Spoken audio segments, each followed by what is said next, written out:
नमस्कार साथियों, स्वागत है सिलेक्शन गुरुजी ऑनलाइन यूट्यूब चैनल के प्रैक्टिस सेशन बैच में। और हम प्रैक्टिस कर रहे हैं कांस्टेबल लेवल के सभी एग्जाम्स, चाहे वो यूपीपी कांस्टेबल हो, सीआरपीएफ कांस्टेबल हो, किसी भी स्टेट का कांस्टेबल या पैरामिलिट्री फोर्सेस के कांस्टेबल हो, दिल्ली सीपीओ कांस्टेबल का एग्ज़ाम हो, तो उस लेवल के सभी मैथमेटिक्स, उस लेवल पे जितने भी क्वेश्चंस होते हैं मैथमेटिक्स के बन सकते हैं, उन सब तरह के सवालों की हम प्रैक्टिस करने के सीरीज चला रहे हैं, जुनून बैच।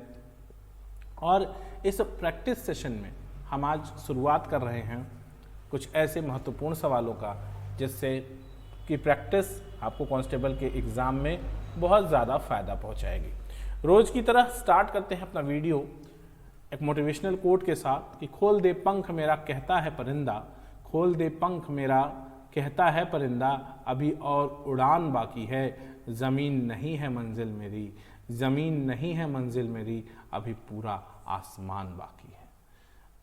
आपके ख्वाब जो खुली आंखों से आप देखते हैं ना, उसे पूरा होने के लिए आपकी मेहनत, आपकी जुनून और अपनी उड़ान को ऊंचा करने का जो लेवल है उसको आपको बहुत बढ़ाने की ज़रूरत है। जानते हैं कौवा जो है ना, वो बाज जो चीज होता है उसके सिर पर उसको काटता है, तो बाज उससे लड़ाई नहीं करता, वो अपनी उड़ान इतनी ऊंची कर देता है कि यहाँ कौवे को ऑक्सीजन मिलना कम हो जाता है और वो खुद उसकी पीठ पर से उड़ जाता है कि नहीं अब भाई इससे ऊपर अगर उड़ा नहीं कि मेरा ऑक्सीजन लेवल खत्म हुआ नहीं, मैं सांस भी नहीं ले पाऊंगा।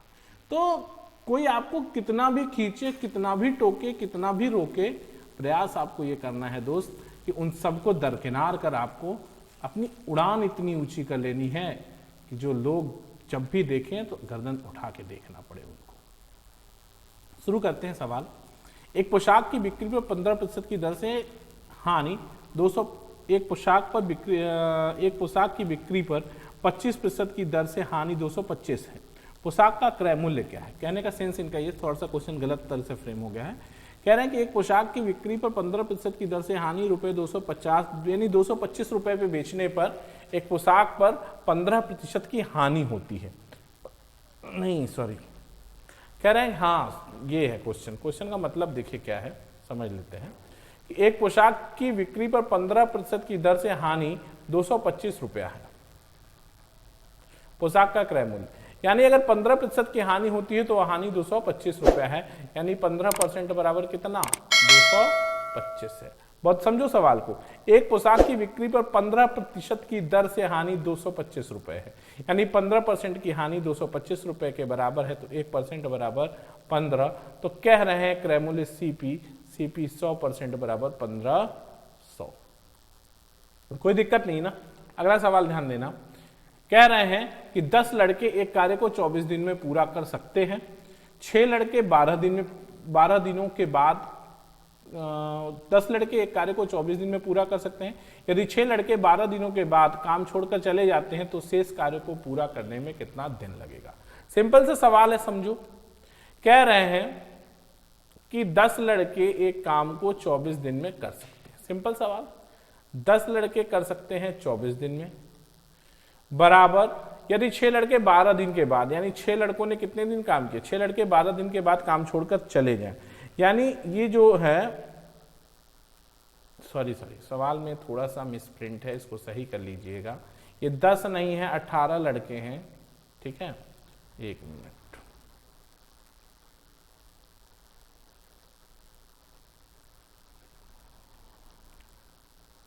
सवाल ये है कि 18 लड़के एक कार्य को 24 दिन में पूरा कर सकते हैं। यदि 6 लड़के 12 दिन बाद काम छोड़कर चले जाएं तो शेष कार्य कितने दिन में पूरा होगा? इसको 18 बना लेंगे हम, इसको 18 बना लेंगे, ठीक है। अब बस सिंपल हो गया, मामला सिंपल हो गया। देखो 18 लड़के 24 दिन में कर सकते हो। ये 18 लड़कों ने 12 दिनों तक काम किया, फिर इसमें से 6 चले गए, तो 6 चले गए तो बचे कितने? 12। कितने दिन में काम समाप्त होगा? खत्म सवाल। 18 गुणित 12 बराबर 12D, घटा देंगे तो 12 12 से खत्म हो गया और D बराबर हो गया 18 दिन। आसान सवाल है ना, कोई दिक्कत ही नहीं है, ऐसा सवाल का कोई प्रॉब्लम ही नहीं है ऐसे सवाल में। अगला सवाल है, कोई व्यापारी अपनी वस्तुओं के मूल्य उसके क्रय मूल्य से 20% अधिक अंकित करता है।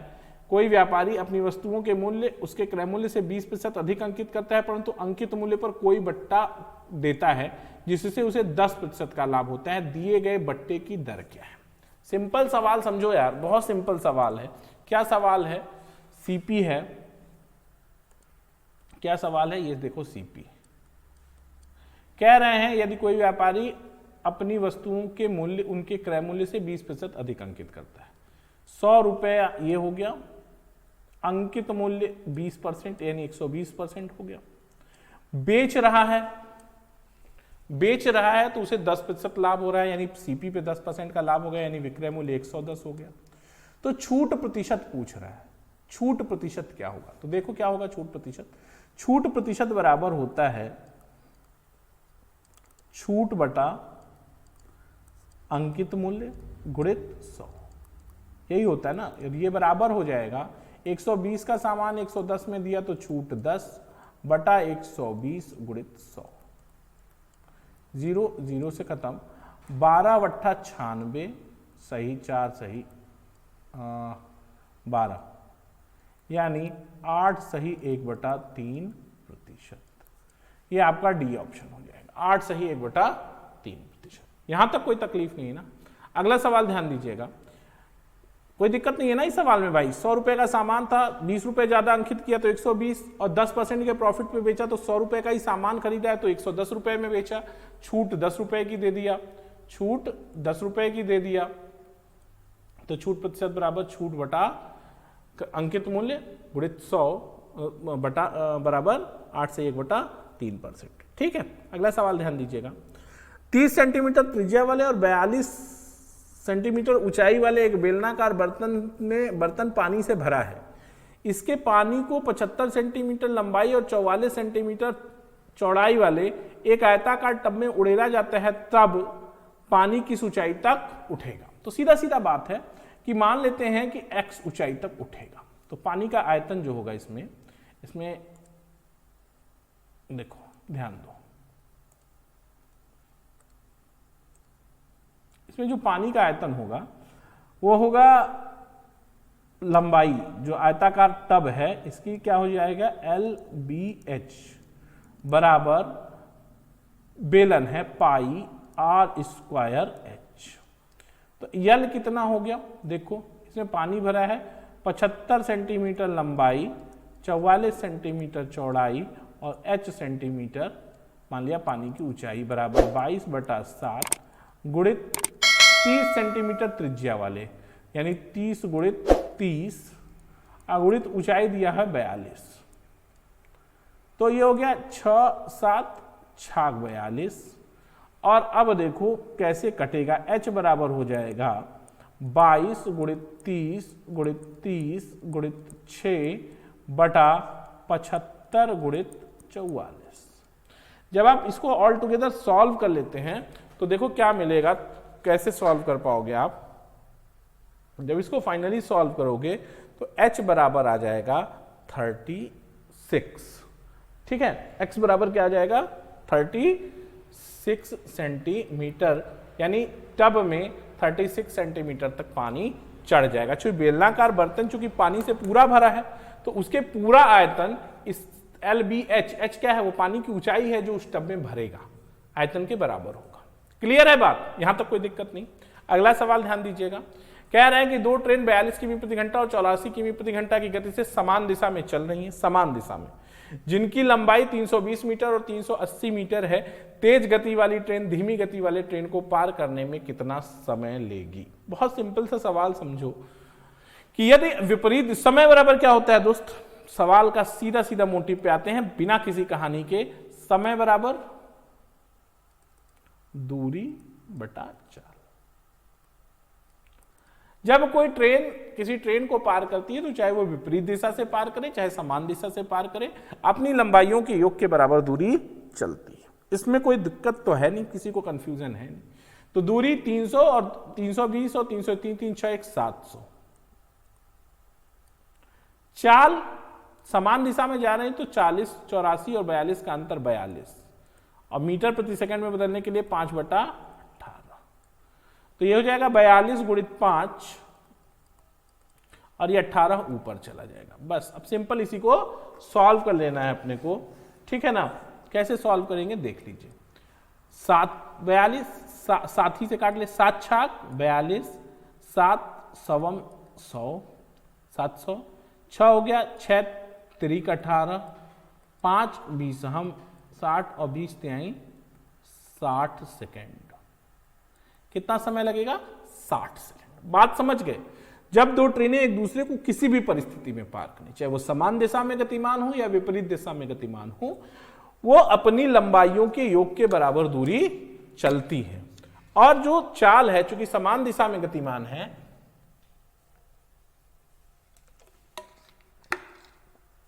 तो जो चाल है वो चाल क्या होगी? चालों का अंतर निकाल लेंगे 42 और 42 किमी प्रति घंटा। ये इस तरह से सॉल्व कर लेंगे आप, तो ये 60 सेकंड में मिल जाएगा। अगला सवाल ध्यान दीजिए। 5 कक्षाओं 1 से 5 तक में छात्रों की औसत संख्या 29, ठीक है, औसत संख्या 29, और 3 से 5 तक की औसत संख्या 30 है, तो 2 और 4 के में कुल छात्रों की संख्या ज्ञात कीजिए। सिंपल सवाल है, ध्यान देती कह रहे हैं कि 1 से 5 तक औसत 29 है, तो 1 से 5 तक कुल संख्या कितनी हो गई?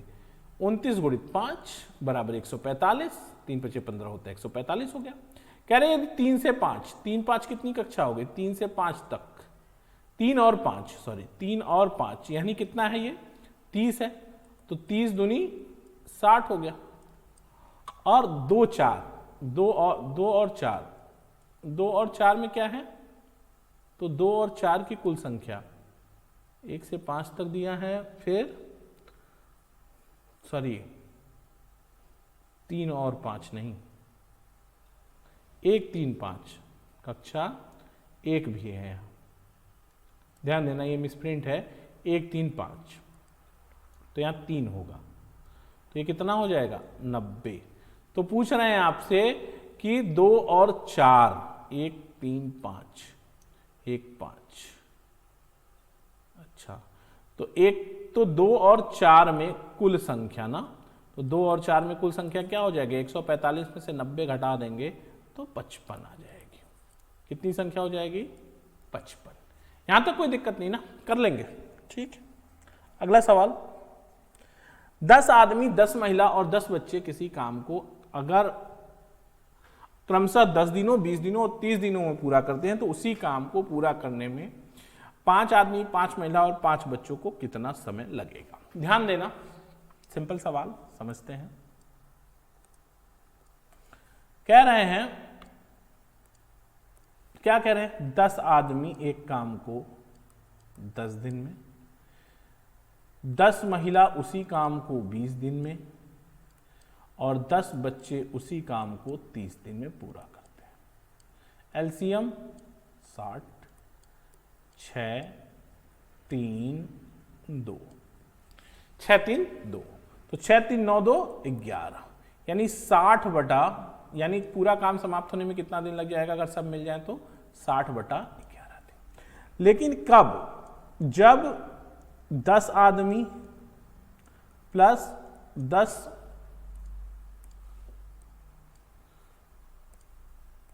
10 महिला और 10 बच्चे, तो एक दिन में 11 काम होगा, राइट ना।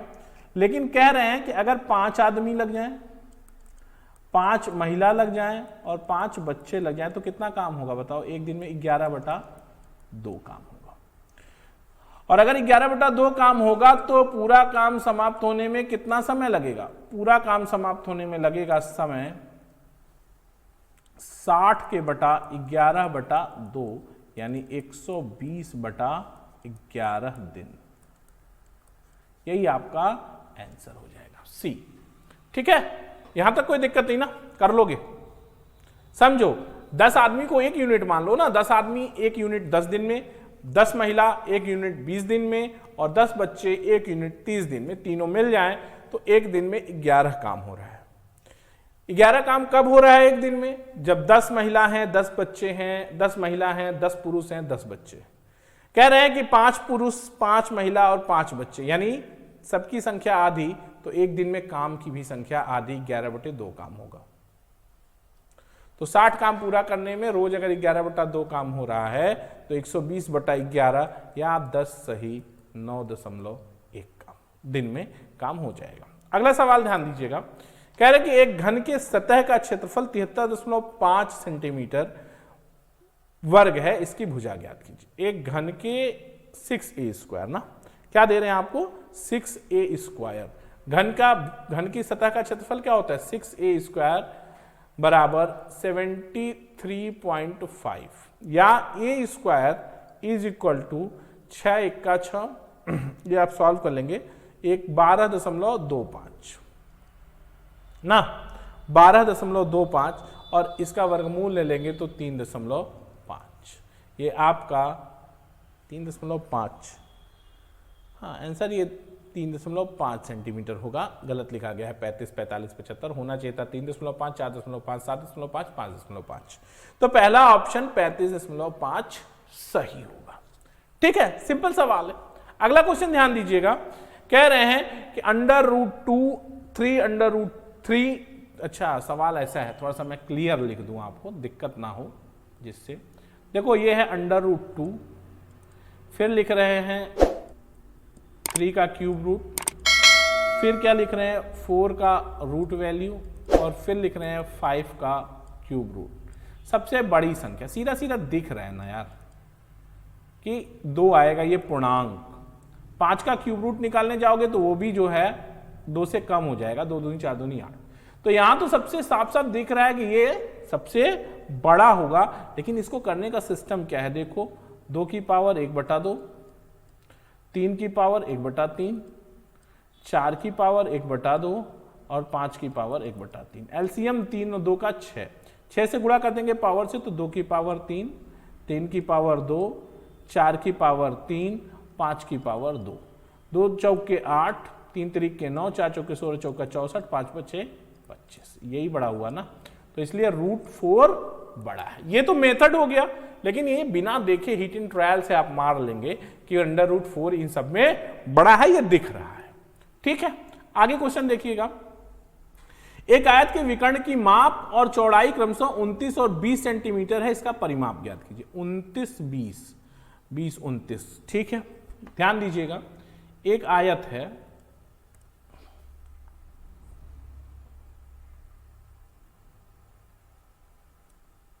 ठीक है, कह रहे हैं कि इस विकर्ण की माप 29 है, ठीक है,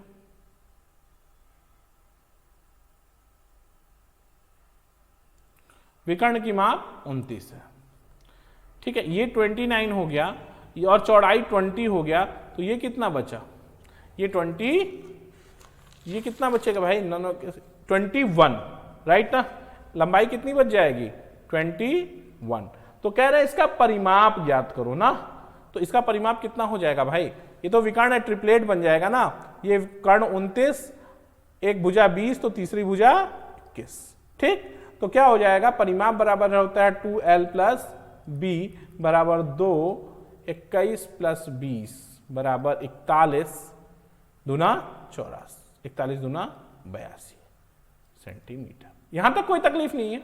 अगला क्वेश्चन ध्यान दीजिएगा, बहुत आसान सवाल है कि 4 थैलों में से अंतिम 3 थैले का भार, देखो यहां खेलों नहीं होगा थैलों होगा, बना दे रहा हूं, थोड़ा गलत है,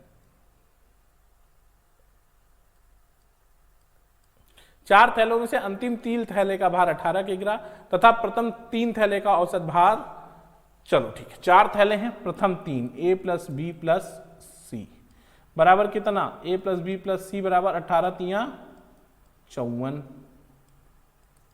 ठीक, और प्रथम 3 सॉरी अंतिम 3 यार, एक मिनट,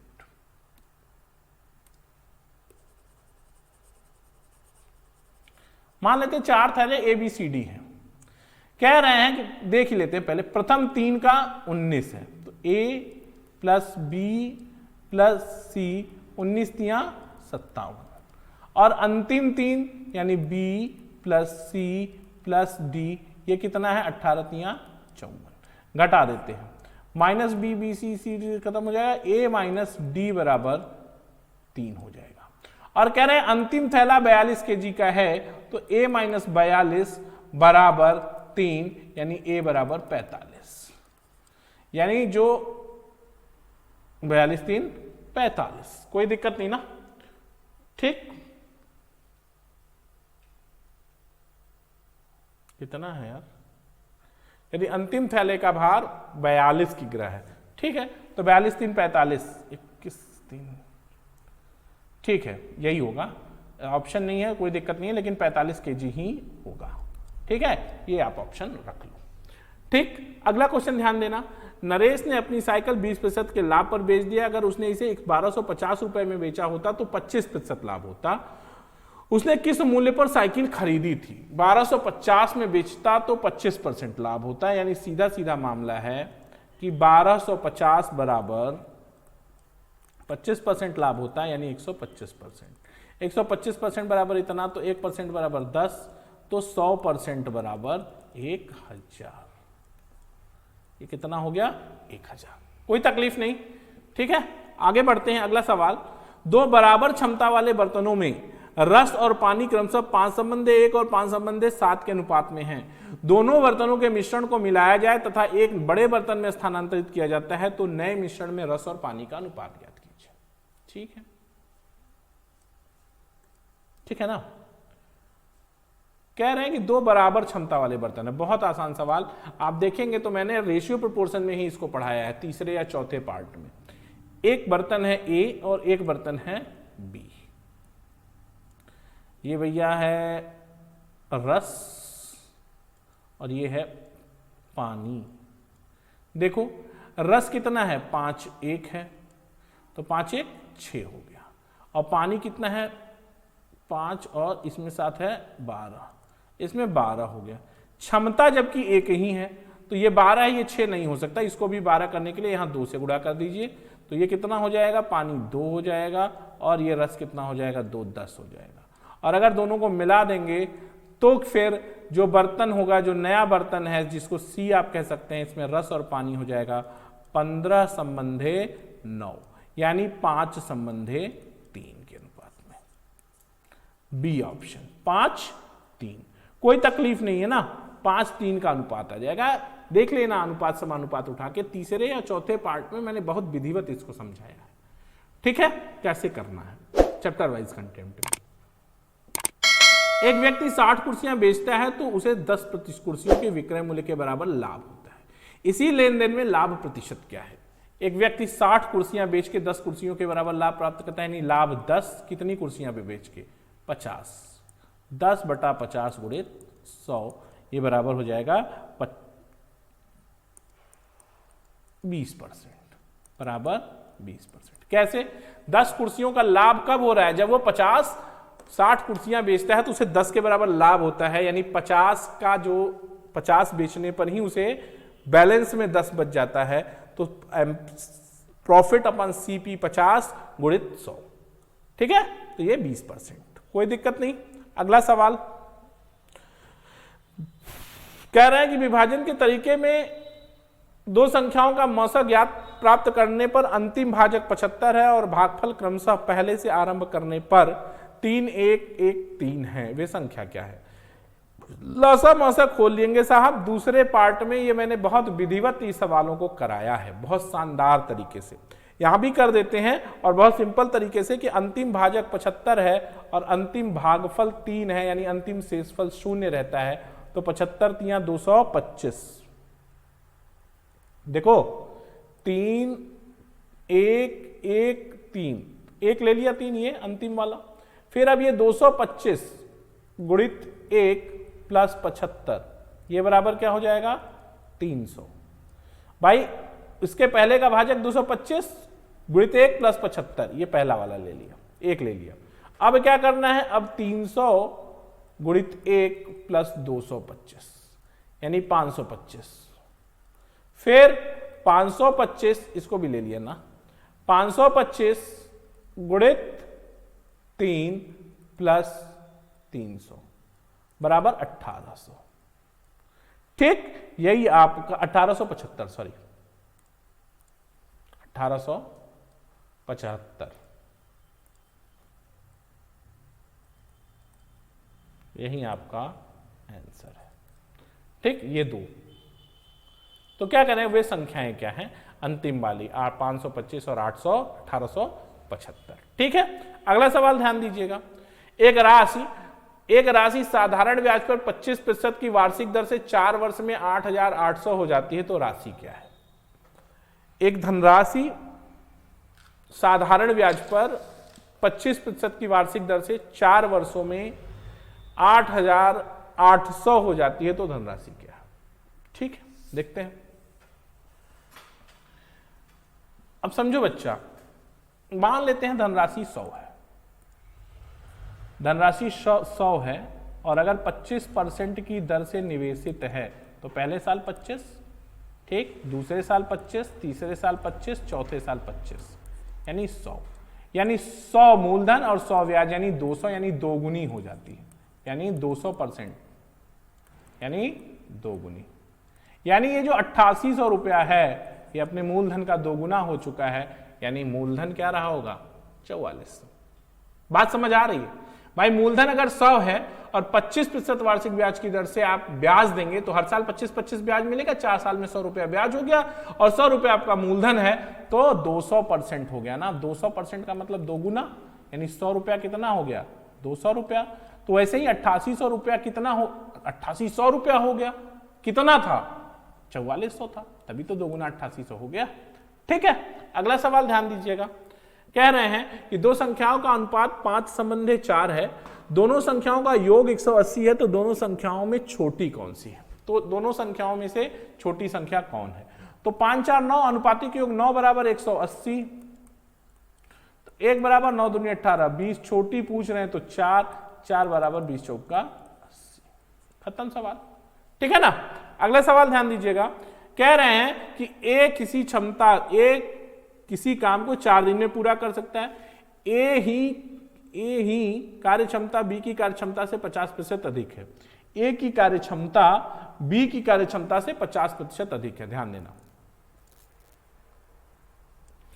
बी की कार्य क्षमता से 50% रहेगी, तो अकेला ए कितने दिनों में करेगा? सवाल क्या था? ए किसी काम को 4 दिन में पूरा कर सकता है, ए की कार्य क्षमता बी की कार्य क्षमता से 50% अधिक है, तो अकेला वह कितने दिन में पूरा कर देगा? क्या मतलब यार? ए किसी काम को 4 दिन में पूरा करता है, ए की कार्य क्षमता बी की कार्य क्षमता से 50% अधिक है, तो अकेला वह कितने दिनों में काम पूरा करेगा?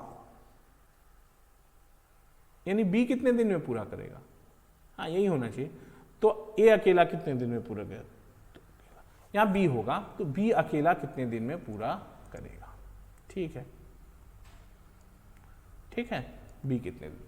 ए और बी 50% अधिक होने का मतलब अगर बी कोई काम 2 दिन में करता है तो ए उसे 3 दिन, सॉरी, बी अगर कोई काम, सॉरी,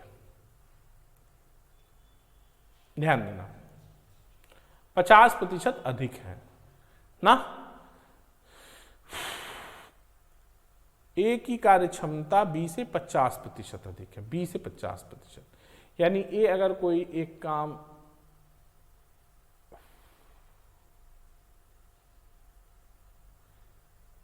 तीन दिन में करता है, सपोज करिए 2 दिन में करता है, 3 दिन में, हाँ, तो बी उसको 2 दिन में कर देता है। यही ना मामला हुआ। ठीक है, यही कार्य क्षमता का मतलब हुआ।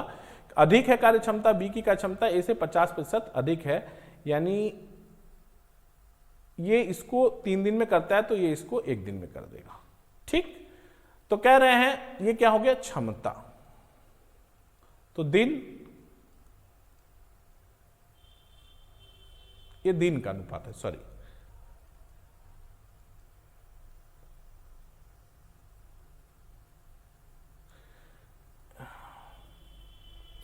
एक मिनट, काफी देर से काम करते करते एकदम दिमाग थक गया। कह रहे हैं, सवाल समझिएगा, ए किसी कार्य को 4 दिन में पूरा करता है, ए की कार्य क्षमता बी से 50% अधिक है, तो बी अकेला इस काम को कितने दिन में पूरा करेगा? सिंपल सवाल है यार, 6 दिन में पूरा करेगा। ठीक है ना, कितने दिन में पूरा करेगा? बिना पेन पेपर का सवाल है भाई, 6 दिन में पूरा करेगा। ए अगर 4 दिन में कर रहा है और बी उससे मतलब ए 50% अधिक दक्ष है, तो बी उसको 6 दिन में पूरा करेगा। ठीक है, कोई दिक्कत नहीं है ना, सिंपल। ठीक है, आगे बढ़ते हैं। कह रहे हैं कि 6 क्रमागत पूर्णांकों का औसत 15/2 है, तो अंतिम 3 पूर्णांक का औसत क्या है? 6 क्रमागत पूर्णांकों का औसत, ध्यान देना, 6 क्रमागत पूर्णांक हैं, उनका औसत 15/2 है, तो योग कितना हो जाएगा? 15/2 गुणित 6 बराबर 5 3 15 3 45। अब क्रमागत हैं तो योग 45 हो गया। ठीक है, 6 क्रमागत है ना, देखो A B C D E और एफ। औसत कहाँ आया? ये आया 15/2 यानी 7.5, यानी ये 7 है, ये 8 है, तो ये 9 है और ये 10 है। तो 10 8 18 18 9 10 8 18 18 9 27/3, तो अंतिम 3 पूर्णांकों का औसत 9। सिंपल। 6 क्रमागत पूर्णांकों का औसत 15/2, तो योग इससे कोई मतलब ही नहीं है।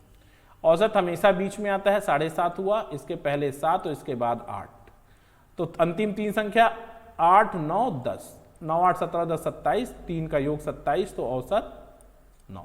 ठीक है, सिलेक्शन गुरुजी में आज इतना ही। कल फिर मुलाकात होगी कांस्टेबल लेवल के एग्जाम्स में, बैच में, और कुछ और बेहतरीन सवालों के साथ। तब तक देखते रहिए सिलेक्शन गुरुजी ऑनलाइन। जय हिंद, जय भारत।